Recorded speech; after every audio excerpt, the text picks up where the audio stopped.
శుభోదయం. Global బెతేనియా Calvary ministry తరపున ఈ ఉదయకాల సమయంలో మరొకసారి మీ అందరితో కూడా కలుసుకొని దేవుని యొక్క పరిశుద్ధమైన మాటలు ధ్యానించడానికి దేవుడు నాకు ఇచ్చిన మధురమైన అవకాశాన్ని బట్టి దేవునికి ప్రత్యేకమైన వందనాలు తెలియజేస్తున్నాను. ఈరోజు కూడా పరిశుద్ధమైన వేద గ్రంథములో నుండి మరొక చక్కటి మాటను చదువుకుందాం. ఆదికాండము 3వ అధ్యాయము 12వ వచనాన్ని నేను చదువుతున్నాను, దయచేసి గమనించండి. ఆదికాండము 3వ అధ్యాయము 12వ వచనము. అందుకు ఆదాము, నాతో నుండుటకు నీవు నాకిచ్చిన ఈ స్త్రీయే ఆ వృక్ష ఫలములను కొన్ని నాకియ్యగా నేను నేను దేవునికి స్తోత్రం కలుగునుగాక.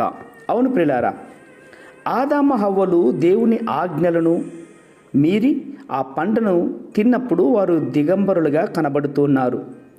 దేవుడు హవ్వతో నీవు చేసినటువంటిది ఏంటి అని అడగగా, స్త్రీ సర్పమునను మోసపుచ్చి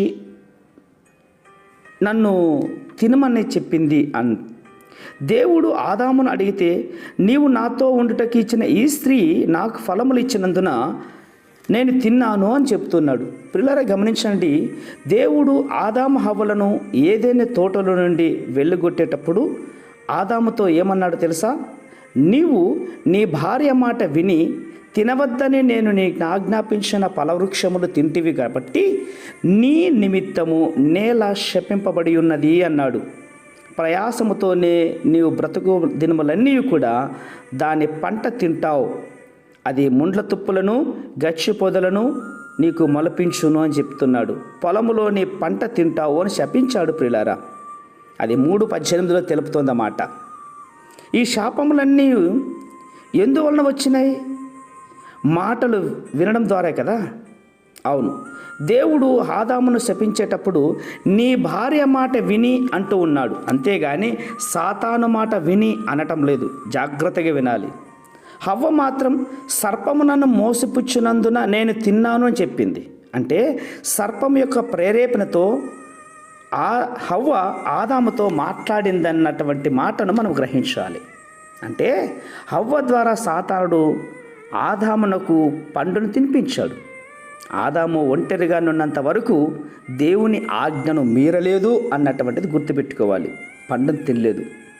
దేవుడు ఆదామునకు హవ్వకు తోడుగా ఇచ్చిన తర్వాతనే ఆదాము దేవుని యొక్క మాట ఆజ్ఞ మీరిపోయాడు.